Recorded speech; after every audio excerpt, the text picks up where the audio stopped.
Bueno, compartimos. Bueno, pues ya sabéis que Deuteronomio, la paternidad siempre es lo mismo, porque es algo que ya habéis visto, ¿no? Moisés escribe una sola obra, son 5 rollos y de ahí que aparezca que la autoría es lo mismo, son temas que habéis visto.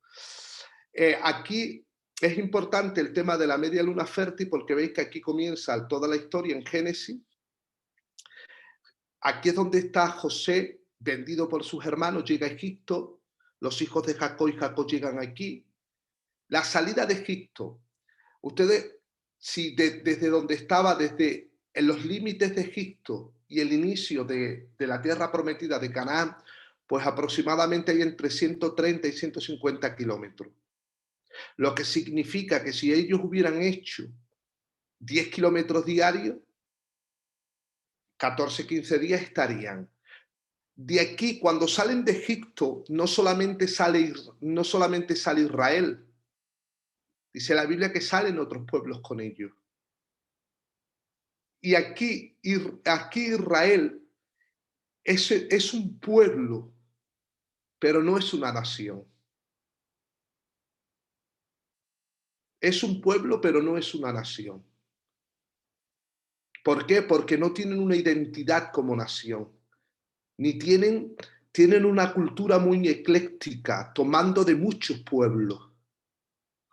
Tener en cuenta que cuando son esclavos en Egipto, ellos apenas recuerdan a Jehová.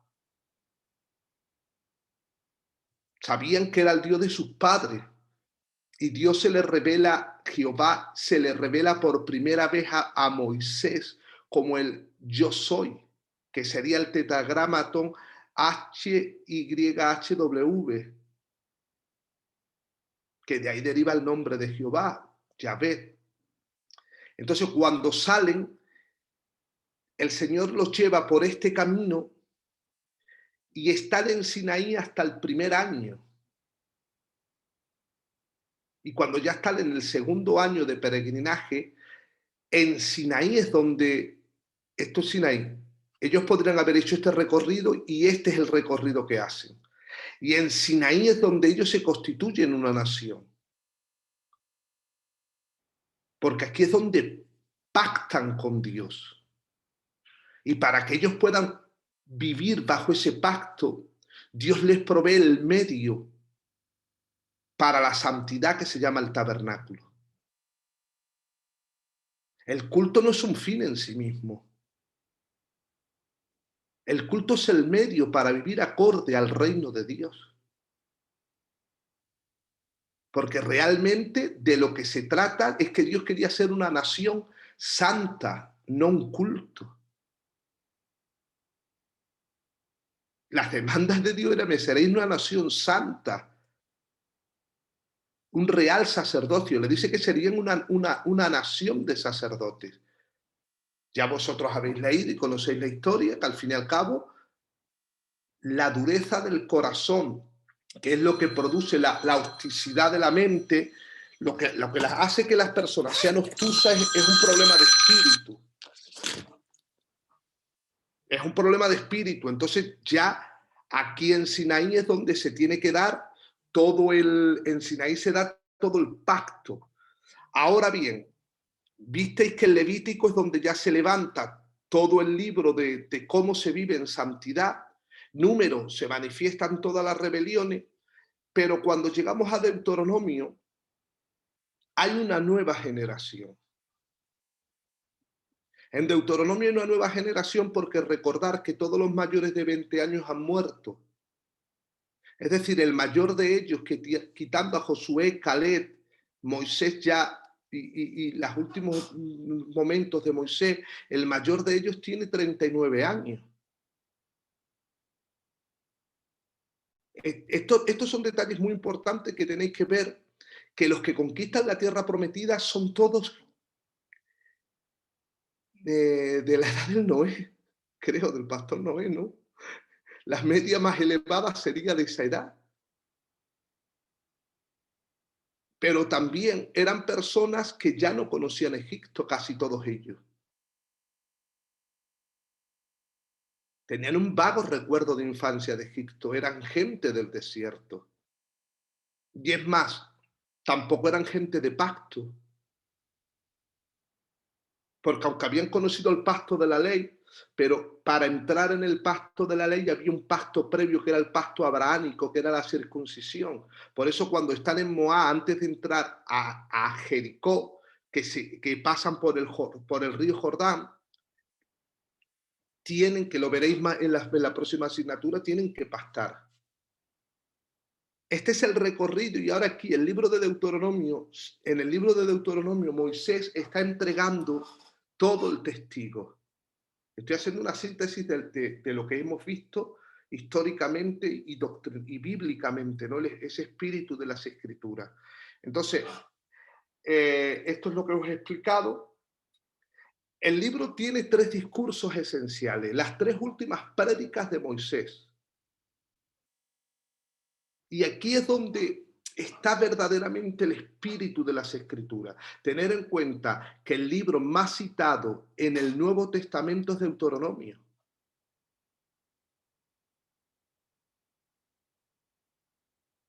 Entonces, el primer discurso es la base que tiene que tener la generación que va a conquistar.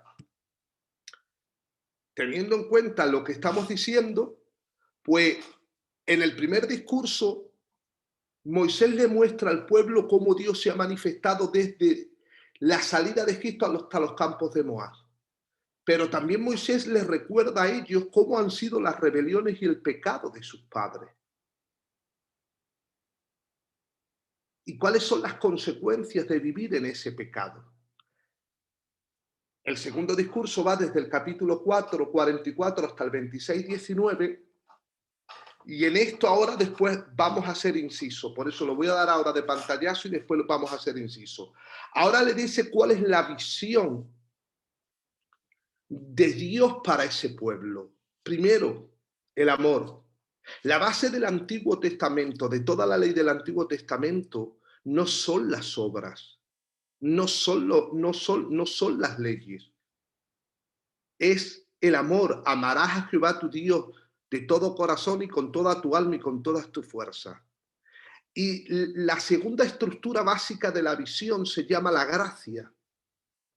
La salvación de Israel no fue producto de su propia fuerza ni de su justicia delante de Dios, es la gracia de Dios.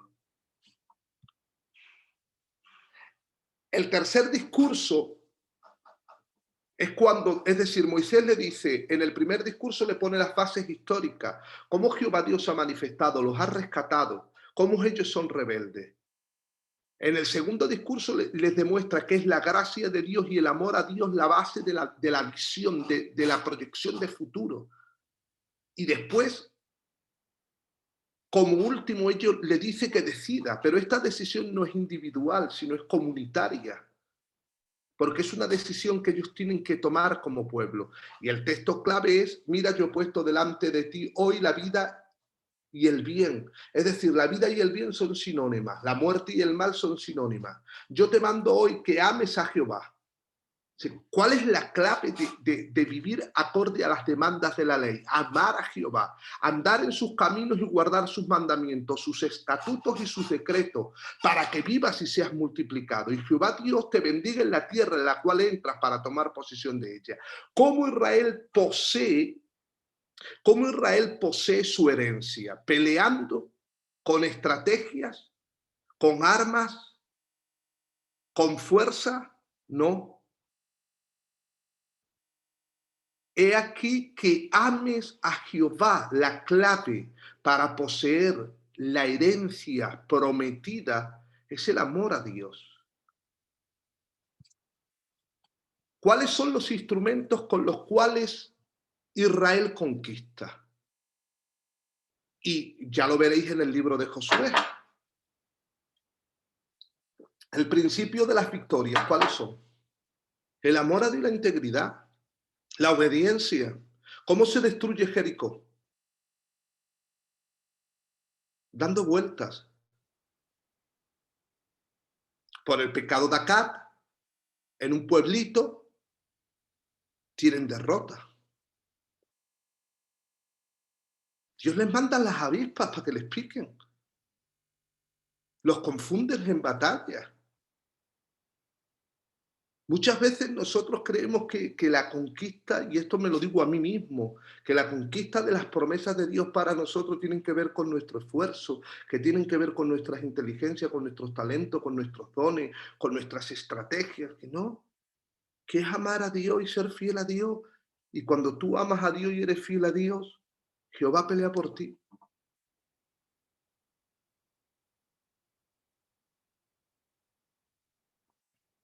Porque lo que nos sostiene se llama amor y gracia. Tiempo para una reflexión. Pastor Noé, dinos algo. Nada que decir, creo que esto es algo para que meditemos continuamente y lo tengamos presente. ¿Alguien que nos diga algo al respecto? Jenny, Camilo.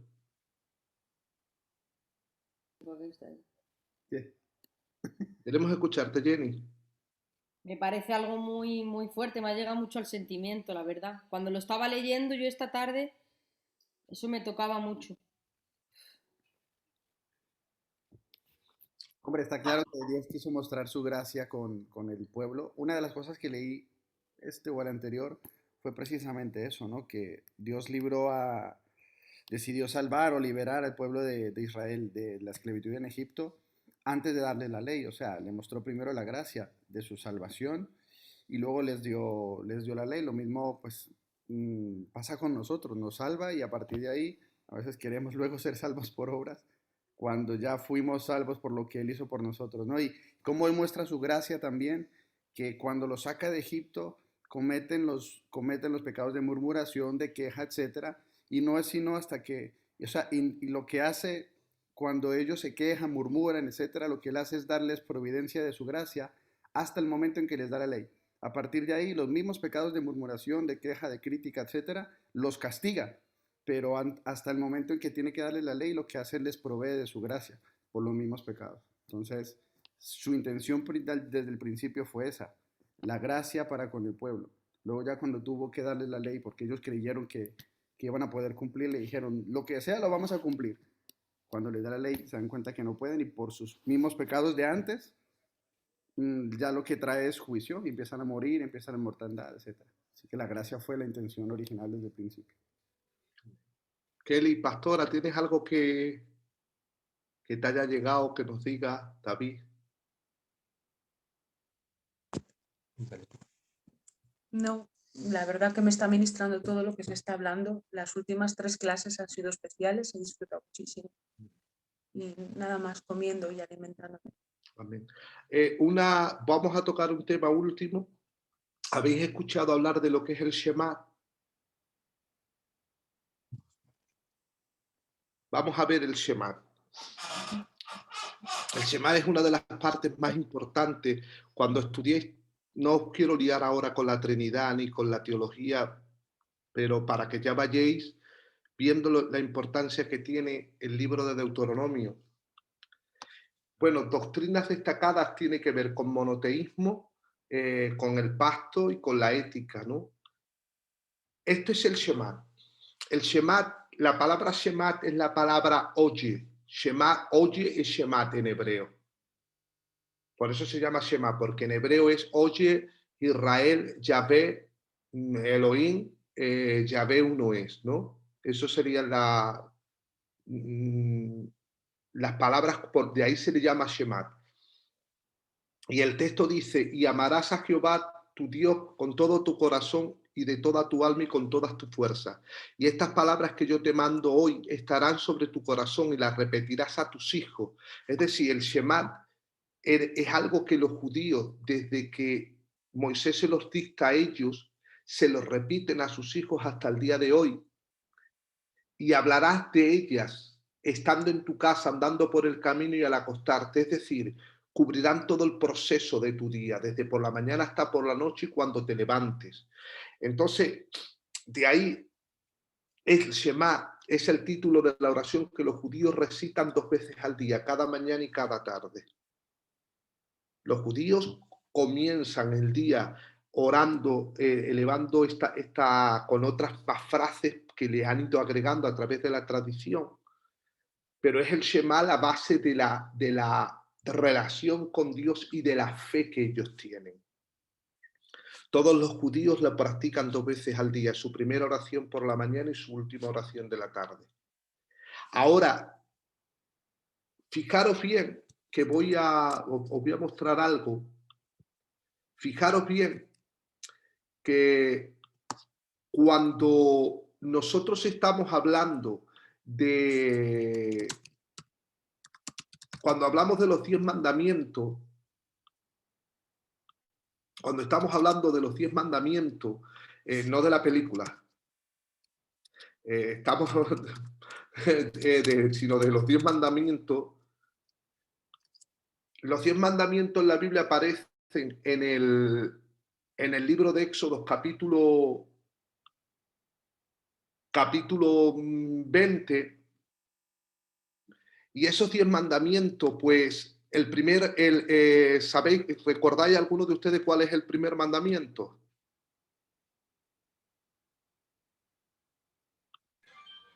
No tendrás dioses ajenos. Perfecto. Voy a compartir una imagen para que ustedes los veáis, los 10 mandamientos, y ahora explicamos el Shema también.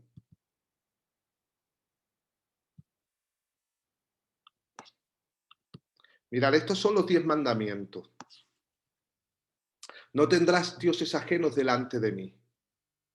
No te inclinarás o honrarás a ídolos. No tomarás el nombre del Jehová tu Dios en vano. Santificarás el sábado, honrarás a tu padre y a tu madre. No matarás, no cometerás adulterio, no adulterarás, no darás falsos testimonios contra tu prójimo, no codiciarás. Estos son los 10 mandamientos. Es decir, entendiendo, exceptuando cuando entendemos que Cristo es el día de reposo. Cristo es el día de reposo. El día de reposo era un día que estaba profetizando la persona de Cristo.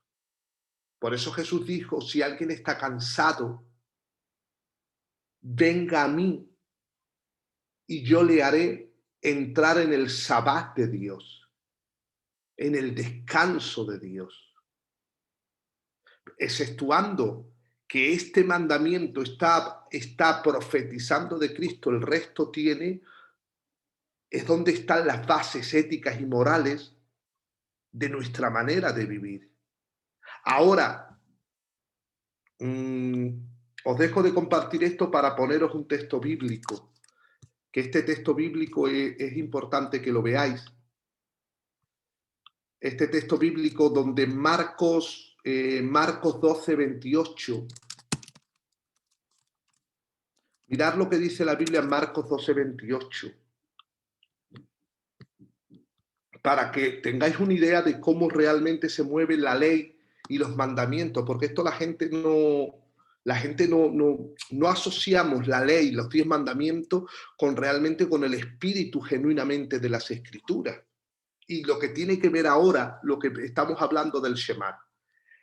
Dice, acercándose uno de los escribas que los había oído disputar y sabía que les había respondido bien, es decir, uno de los escribas que está escuchando la disputa y que Jesús es un hacha con la Biblia, con la Torá, con el Nabín y con el Ketubín, le hace una pregunta al extremo para ver realmente hasta qué nivel es conocedor de la ley de Dios.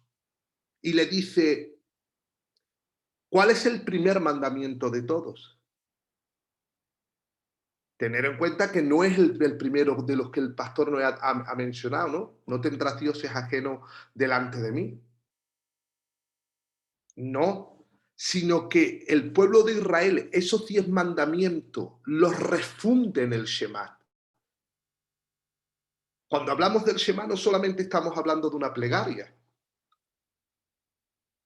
Cuando hablamos del Shema estamos hablando de la esencia de los 10 mandamientos. Y ellos, en la tradición judía, los rabíes enseñaban que el Shema era la esencia de los 10 mandamientos y que todos ellos se condensaban en uno, en el Shema. Por eso Jesús le dice, el primer mandamiento de todos, es decir, el primero, no está hablando del primero en orden, primero, segundo, tercero, cuarto, sino que está diciendo el primordial de todos los mandamientos, que lo encierra todo es, oye Israel, el Señor nuestro Dios uno es, y amarás al Señor con todo tu corazón y con toda tu alma y con toda tu mente y con toda tu fuerza. Este es el principal de los mandamientos. Y el segundo, que esto está en el libro de Levítico, es amará a tu prójimo como a ti mismo. Si vosotros podéis ver bien lo que el pueblo de Israel, a través de la tradición, de la religión y de su mayor expresión que se llama el fariseísmo, lo que realmente hace es robarle el espíritu de las escrituras a la Tanaj y lo convierten en una mera tradición religiosa, porque el Antiguo Testamento es la esencia del mensaje que Jesús trae. Y cuando le dicen a Jesús cuál es el resumen de toda la Tanaj, son dos: amar a Dios y a tu prójimo. Por eso, esto es muy importante que nosotros como estudiantes de las Escrituras y sobre todo también como ministros que estamos predicando, que nosotros tengamos un conocimiento de lo que vimos al principio en la primera asignatura, cómo la Biblia tiene es decir, la Biblia tiene un mismo orden temático y la figura principal es Jesucristo.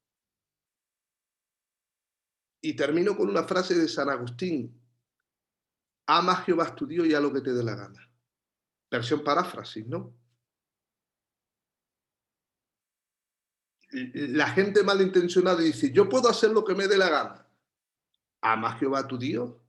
Si tú amas a Dios con toda tu fuerza, con toda tu mente, con toda tu alma y con todo tu corazón, puedes hacer ya después lo que a ti te dé la gana. Porque la religión está más centrada en lo que las personas no pueden hacer que amar a Dios. Y estamos más enfocados en las conductas de las personas y estamos más enfocados en los hábitos de las personas que en llevar a las personas a que amen a Dios. Y si nosotros como iglesia perdemos esto de vista, que la base de la relación con Dios es su amor, su gracia, y que es desde su amor y desde su gracia donde se proveen los medios, como bien ha dicho Camilo, para nuestra justificación, para nuestra santificación y nuestra regeneración. Nosotros queremos gente regenerada, santificada y con buenas conductas que no son capaces de amar a Dios. Por eso es tan bonita y tan bonita las Escrituras. Comentarios, aportaciones. Yo hoy en la clase, si hay alguna duda, respondo, pero creo que los temas son temas muy, muy prácticos y que están muy... Pero bueno, si respondo, pero si no, yo ya quiero escucharos, porque sé que tenéis mucho que decirlo. Jesús, Noemi, que no habéis dicho, os toca decirnos algo.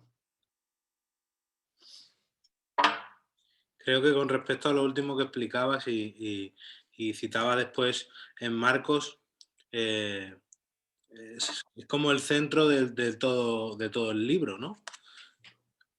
Es el tema central y al final creo que es el tema que más complicado nos lleva a nosotros explicarle a los demás. ¿Pero por qué Jesús dice que es más complicado explicarle a los demás? ¿A qué te refieres?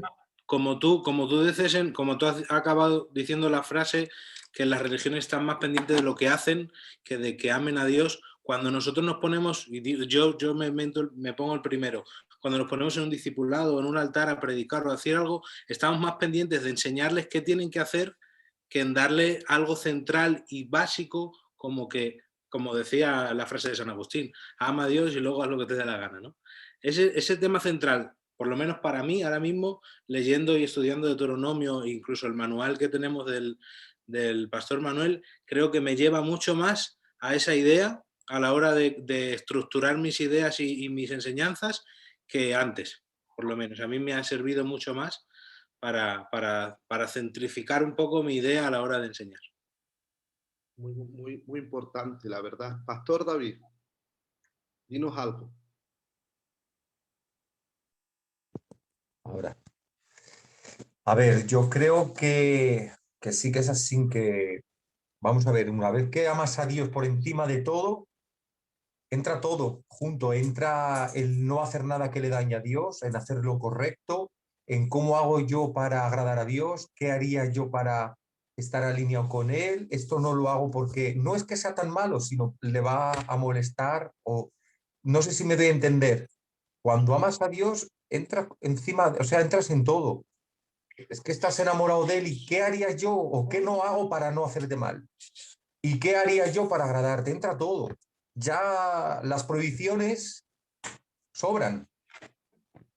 No sé cómo explicarlo, o si lo explico. No, lo está explicando bien. Las prohibiciones sobran. Cuando amas a alguien, que te pongan prohibiciones, es que te fluye, te sale, te nace.